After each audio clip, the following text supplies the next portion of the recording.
E aí galera, beleza? Aqui que tá falando é Adamo, né? Eu acho que alguns já me conhecem. Mas, para quem não me conhece, eu sou filho da professora Fátima, de História. E nesse período de quarentena, como não tem aula presencial, tem que se virar com videoaula. E eu vou estar gravando as videoaulas nesse período de quarentena. Vou dar continuidade ao conteúdo que eu tinha dado na aula passada. Hoje é o dia do sétimo ano. Então eu tinha dado na última videoaula, eu até me ensino o professor, eu tinha falado sobre Idade Média, o final da Idade Média, melhor dizendo. E agora vamos dar continuidade, né? A gente vai entrar agora num período que todo mundo já ouviu falar alguma vez na vida. Se não ouviu falar, vai ouvir agora, né? Que eu vou explicar, que é o chamado Renascimento. Renascimento cultural, ou então Renascimento científico. Porque existe outro tipo de renascimento que eu falei na aula passada, que era o chamado Renascimento comercial, com o início do comércio, né? Lá com a ascensão da burguesia, com o esplendor das cidades, o desenvolvimento das cidades, melhor dizendo, né? Lá nos burgos. Enfim, o Renascimento ele é um período, ele é um marco na história que influencia o mundo como um todo. Até hoje a gente tem alguma herança, ou então alguma influência do Renascimento. Tá? Então é um período muito importante de se estudar porque foi uma mudança em como as pessoas estavam pensando, interpretando, vivendo. Tá? Então é um período importante. E todo mundo quando fala de Renascimento, quando já ouviu falar, ou então quando não teve um contato, um estudo, lembra de quê? De Leonardo da Vinci, de Mona Lisa, né? Do quadro da Santa Ceia. Mas o Renascimento é muito mais do que isso. Tá? E eu vou tentar explicar o melhor possível agora. Então vamos lá. Na história, como qualquer coisa que muda, a gente tem que entender o que estava acontecendo no período. Estava acontecendo alguma coisa para acontecer um renascimento. Um renascimento que foi o movimento, né? Então vamos lá. Naquele período, que foi no final da Idade Média, deixa eu dar uma pequena revisada daquilo que tinha acontecido. No início da Baixa Idade Média, que eu tinha falado no ano passado, ocorreu várias coisas que mudaram a Europa, como por exemplo a ascensão da burguesia, crescimento das cidades, desenvolvimento agrícola, desenvolvimento de novas técnicas para tudo, agricultura, comércio, artesanato, um monte de coisa. As pessoas estavam mais livres, estavam mais independentes do feudalismo, alguns, mas já tinha muita gente independente do feudalismo. Também aconteceu desgraça, aconteceu e muito, como peste negra, guerra dos 100 anos, desastres, pessoas morrendo de fome, de doenças, enfim, aconteceu umas coisinhas aí. Mas também houve muita mudança positiva. As pessoas estavam mais livres. E a partir disso, também houve as rotas comerciais também, né? Contato com outras culturas. Principalmente por causa das cruzadas que abriram o mar Mediterrâneo, fizeram com que houvesse comércio com outros povos, principalmente povos do Oriente, como os muçulmanos, né? Então, estava acontecendo muita mudança. E essas mudanças mudaram o jeito de pensar das pessoas, o jeito de interagir, de viver, de interpretar. Porque, vejam, já não tinha aquela dependência toda do sistema feudal. Já era outro sistema que era o sistema capitalista. Mas já era uma coisa diferente, era uma coisa mais racional.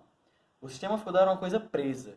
Você era aquilo ali, era aquilo, e se você pensasse diferente, você poderia ser morto. Você também tinha um conhecimento imposto pela igreja, que era a maior instituição da época, que controlava, era como se fosse um governo, a igreja, né? E se você fosse contra a igreja, você era condenado. Você era condenado como um herege, e um tribunal, chamado de Tribunal da Inquisição, iria lhe matar, provavelmente, na fogueira, como aconteceu com muita gente. Então você tem um pensamento muito limitado. Mas a partir do momento que você começou a ir mais para as cidades, conhecer outras culturas, né, ter outras visões de mundo advinda dessas culturas que você estava tendo contato, estava mais livre do feudalismo, como eu já falei, você começa a interpretar o mundo de outra forma. Começa a pensar de outro jeito.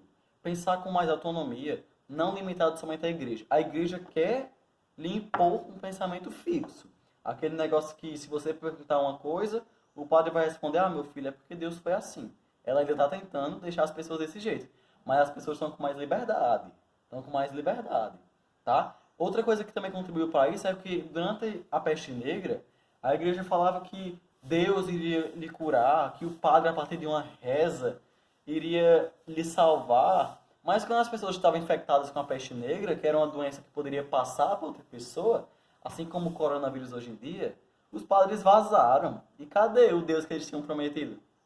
Então as pessoas começaram a pensar: oxente, o que a igreja fala não é bem o que é verdade, não. Não é bem assim, não. A gente está sendo enganado.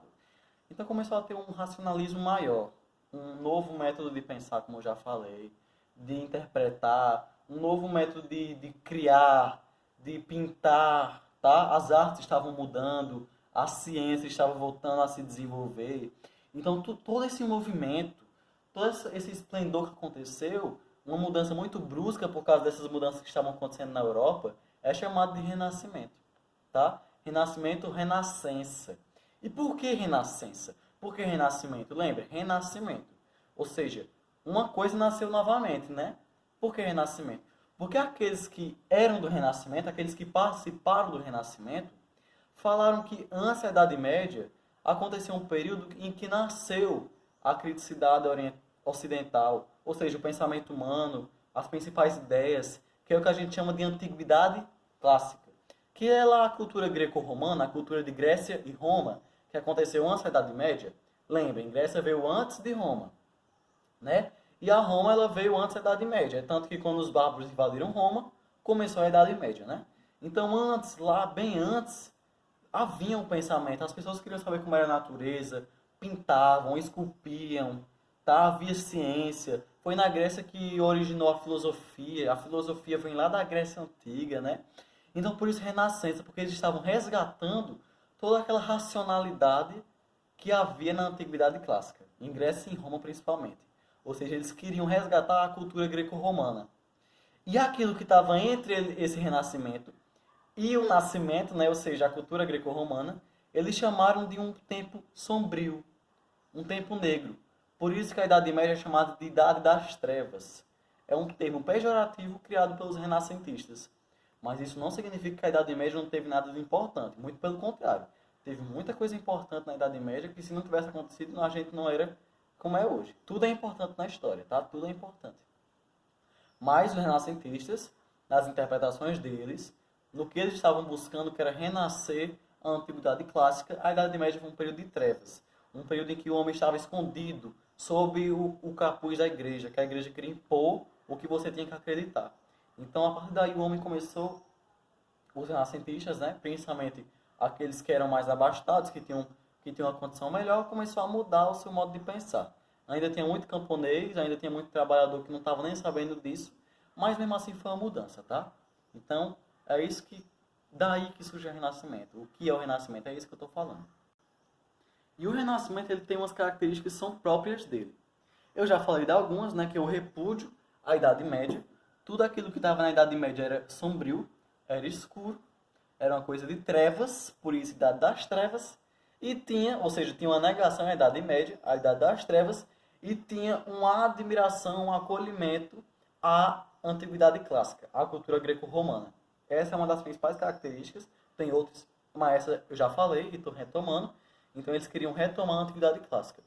Antes de Grécia e Roma tiveram outras nações, outras nações, tiveram outros povos que também foram importantes, como os fenícios, os persas, tá? As pessoas da Macedônia, não, lá da Mesopotâmia, quer dizer, mas eles se baseavam principalmente em Grécia e em Roma, que foi onde teve o maior esplendor cultural, é tanto que juntam as duas culturas, cultura greco-romana. Mas também tinha outras características muito importantes também que está atrelado a isso. Mas vamos falar agora. Primeira coisa, o individualismo. O que seria esse individualismo? Primeira coisa que o individualismo, para os renascentistas, não é uma coisa de uma pessoa egoísta. Quando a gente fala que uma pessoa é individualista, a gente pensa logo que é uma pessoa egoísta, né? Mas não.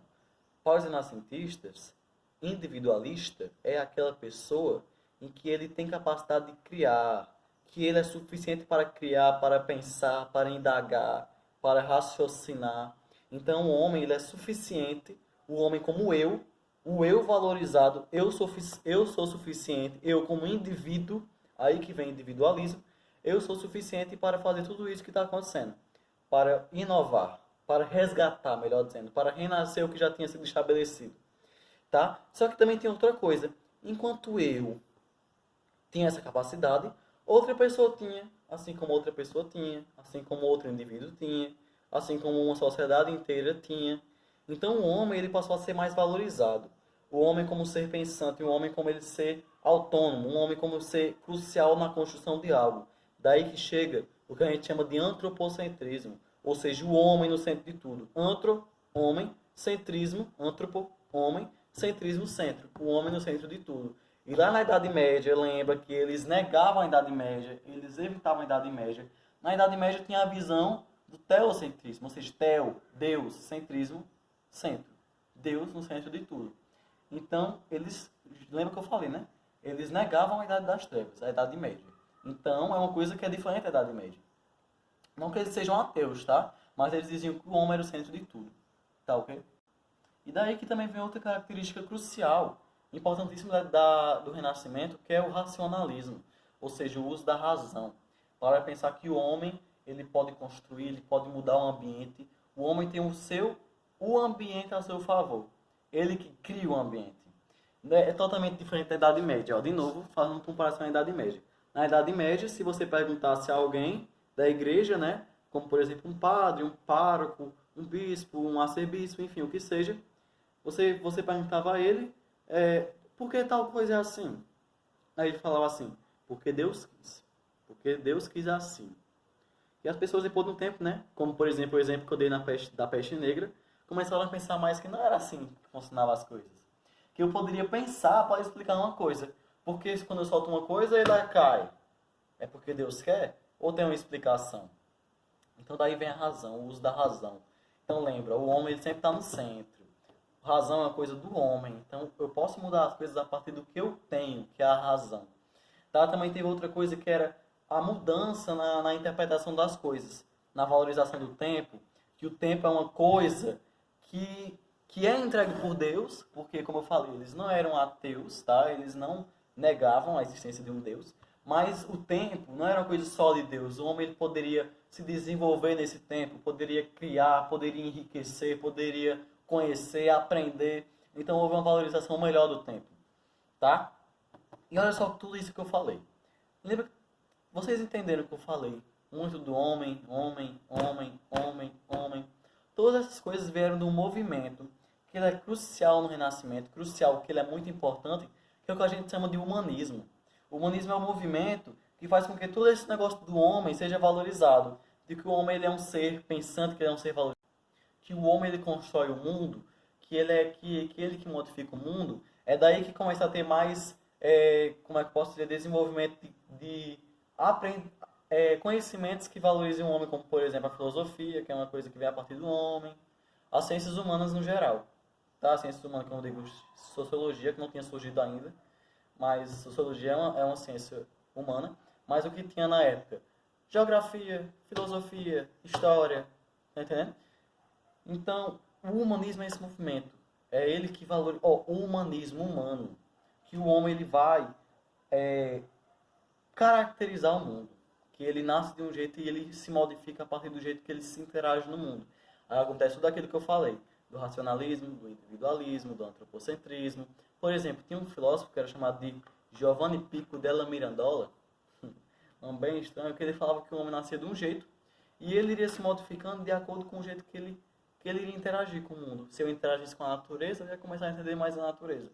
Então o homem ele começaria a se montar do jeito que ele interage, e não do jeito que Deus estabeleceu ele. Entenderam? Então essas são as principais características do Renascimento. E na pintura também teve muita coisa que assim que é característica em quase tudo. Tá? Em quase tudo é muito assim evidente, como por exemplo, maior perfeccionismo, valorização da forma, porque na Idade Média é uma pintura tudo troncha, das trevas, né? É um negócio tudo troncho. Se você vê, é um povo assim que não tem muito uma estruturação humana, não é tão perfeccionista, não é uma coisa perfeita. No Renascimento, resgatou isso que vem lá da Antiguidade também, que os gregos eles eram totalmente perfeccionistas, eles tinham um jeito de esculpir que era uma coisa perfeita. Não sei se vocês já viram esculturas gregas, mas eles resgataram isso. Então é uma coisa perfeccionista. Também teve uma coisa que eles resgataram muito e inovaram, que é a questão da perspectiva. E se você olhar um quadro renascentista, você tem a impressão que ele tem fundo, que ele não é uma coisa assim só plana. Você olhando, você tem a impressão que tem um fundo. Você vê as distâncias, que tem uma coisa mais próxima do quadro e tem uma coisa que está mais distante. Obviamente que você olhando o quadro, ele é um só, é um plano. Mas você analisando aquele quadro, assim, parando para pensar sobre ele, você vê que tem uma coisa mais lá atrás, mais lá no fundo, como se fosse um ambiente mesmo que você está vivendo, sabe? Ou seja, é uma coisa mais perfeccionista, como eu falei. Também tem outra coisa, os artistas começaram a se valorizar mais. Lembra, o individualismo, a valorização do eu. Então os artistas agora eles começaram a se autorretratar para mostrar quem eles eram, começaram a assinar, a mostrar seu registro nas pinturas, para mostrar que eles que fizeram aquilo, não foi uma simples pessoa que fez aquilo ali, sei lá, para a igreja e pronto. Não, eles começaram a se valorizar. Lembra, o individualismo está em xeque. O individualismo, a valorização do eu. Tá, ok? E no Renascimento, você deve estar perguntando, tá, aconteceu essa mudança na Europa, mas tudo isso aconteceu na Europa ou teve um local característico? Teve um local característico que foi a Itália. O Renascimento surgiu lá da Itália, tá? E por que a Itália? Vamos pensar aqui o seguinte. A Itália é o berço de Roma, o que a gente chama de Península Itálica, né? A cidade de Roma até hoje, que é a capital da Itália, ainda existe e é Roma. A capital da Itália é Roma. Então, a Itália, as pessoas que estavam vivendo ali, elas andavam nas cidades e viam os resquícios das invasões bárbaras, de uma Roma destruída, mas ainda havia resquícios de Roma. Eles começaram a lembrar, eu sempre vou usar esse termo, tentar renascer o que existia naquele período. Então os ricos, por exemplo, tinham uma família muito rica daquele período, que era chamada família Médici, que eles começaram a financiar artistas. Essas pessoas começaram a ser chamadas de mecenas. Eles praticavam o mecenato. Então, a Itália ele é o berço do Renascimento. É lá onde surgiram vários pintores, escritores muito famosos, como, por exemplo, Da Vinci. Tá? E na Itália teve a divisão do Renascimento. Nós dividimos em 3 períodos. O 300, o 400 e o 500. Tá? Detalhe, o 300 é do século XIV. Ele vai do 1301 até 1400. Tudo bem, vai nos anos 1300, que lembra 300, mas é do século XIV. Porque o século você estima desse jeito. Você pega o ano, tira os dois últimos números e soma um. Por exemplo, 2020. Tira os dois últimos números, o 2 e o 0, né, o 20, e soma 1. Século 21. Entenderam? Por isso que é século XIV. Então, o 400 ele é do século XV e o 500 ele é do século XVI. E foi nesse período que surgiu assim os principais nomes do Renascimento. O 300 ele foi assim quando começou o Renascimento. É daí que começa a ter as mudanças, já começa a ter toda aquela mudança da Idade Média, ou Idade das Trevas, como era para eles, para o que a gente chama de Idade Moderna. Ah, detalhe. Por que a Idade Moderna? A Idade Moderna porque os renascentistas se consideravam modernos. Era uma coisa moderna, não era uma coisa antiga, não era uma coisa medieval. Tá? Eles se consideravam modernos. Aí que vem o termo Idade Moderna. Tudo bem que ela surgiu num período, numa data, melhor dizendo, que foi em 1453, no ano, e um marco que foi a invasão dos turcos lá em Constantinopla. Só que esse termo Idade Moderna veio dos renascentistas, que era uma coisa moderna. Então, quando você diz que é uma coisa moderna, que você é moderno, você está resgatando uma coisa que vem lá do período de 1453, ou seja, é uma coisa bem antiga, né? Mas ok, lembrar uma coisa moderna é uma coisa renascentista, não é uma coisa crítica, é uma coisa diferente. Então, o período de 300, como eu estava falando, é quando há essa transição da idade do pensamento medieval para o pensamento renascentista. Então ainda há umas coisinhas aqui e acolá que herdaram da Idade Média. Ainda tem coisa que tá presente na Idade Média, que também está presente no período 300. É um período de transição. Tá? E teve alguns, digamos assim, alguns artistas, alguns intelectuais que destacaram nesse período. Nós tivemos Dante Alighieri, que foi um dos principais do período 300, e tivemos o principal pintor desse período, que foi Giotto di Bondone. Eu não sei falar direito o nome dele, por isso que eu fui ler. E eu vou até tentar mostrar aqui, não sei se vocês estão com o livro, mas não foi uma boa intenção.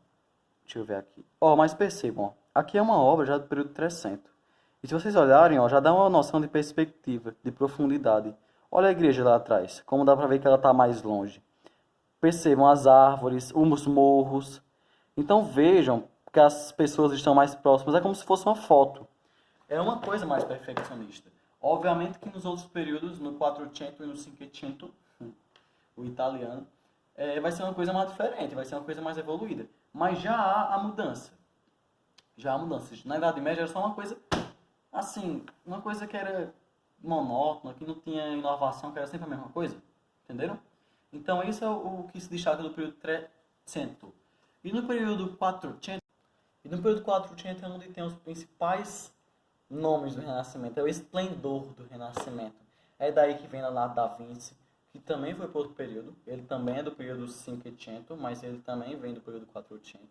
Mas é daí que vem os principais, vem Michelangelo, vem Botticelli, vem Donatello, tá? Donatello, que ele é considerado o maior escultor do Renascimento, que ele resgata bem. Tem até aqui uma escultura que ele fez, que é o Davi, do Donatello, que ele resgata bem todo aquele perfeccionismo da Antiguidade Clássica. Temos também Botticelli, que foi um baita de um pintor. Ele tem um quadro muito famoso que é o Nascimento de Vênus. Acho que uma vez na vida vocês vão ver. Algum momento da vida de vocês vão ver. Também teve Leonardo da Vinci, né, que era o pintor da Mona Lisa, da Santa Ceia. Né? Só que Leonardo da Vinci ele era tudo, pessoal. O cara era um gênio. Até hoje as pessoas estudam Leonardo da Vinci, porque ele era pintor, escultor, físico, escritor. Acho que eu já falei escritor, não sei. Também era engenheiro, arquiteto, cientista. Tá? Ele também era até biólogo, ele dissecava corpos para estudar os corpos. As primeiras noções uma das primeiras noções de anatomia vieram dos estudos de Leonardo da Vinci, porque ele olhava os corpos, mesmo sendo proibido, ele olhava. Então, para vocês verem como foi uma mudança tremenda no Renascimento. Foi uma coisa assim, era um período de racionalismo, como eu já falei. Também tivemos Michelangelo, né, que ele pintou a Capela Sistina, que era uma igreja imensa, que tem uma pintura gigante lá em cima. Vocês podem até pesquisar aí, Capela Sistina. Ele quem criou os três poderes, aquele negócio executivo, legislativo e judiciário. Tá? Então percebam que esse período 400 é onde tem o maior esplendor. O Quinquecento é um período que a gente chama mais de literário. É daí que surgem as principais obras renascentistas na literatura, como em vários locais, tá? Em vários locais. Nós tivemos Camões com a escritura dos Lusíadas, tá? Que em algum momento da vida de vocês vão ler, tá? Ou então não, tem gente que não gosta. Realmente na nossa cidade é um pouco chato, mas mais na frente, quando a gente tiver com uma mente mais estabelecida, mais crítica, a gente até pode gostar. Porque a gente pode ver como era o pensamento diferente dos renascentistas. Shakespeare, por exemplo, que todo mundo sabe ou conhece o livro que ele escreveu, que é Romeu e Julieta, né? Famoso Romeu e Julieta. Também estivemos Miguel de Cervantes com a obra Dom Quixote, Thomas More com a obra Utopia, tá? Então, esse período é do Cinquecento, estranho, é mais característico pela literatura, tá? Mas deixa eu abrir um parênteses aqui bem importante. Eu estou falando mais de pintor, de escritor, né? de inventor, mas o Renascimento não foi só isso. Também teve mudanças na política, por exemplo. Teve um filósofo, ou então político muito importante, chamado de Nicolau Maquiavel, que ele foi quem escreveu na sua obra O Príncipe, inclusive até eu tenho. Vou até pegar ali para botar aqui, O Príncipe. Essa obra aqui foi escrita durante o Renascimento, por um cara chamado de Nicolau Maquiavel, tá aqui, ó, Maquiavel, que ele mostrou como poderiam ser as dominações, como poderia ser a política, como poderia ser algo diferente. Uma pessoa central que iria governar tudo, que seria absoluto, que ele teria que ter maior preocupação de ser temido do que ser amado. Se fosse para governar, era melhor ser temido do que ser amado. É daí que surge o absolutismo monárquico, as teorias absolutistas, né? O rei como é o centro de tudo, o rei absoluto, o representante de Deus na terra.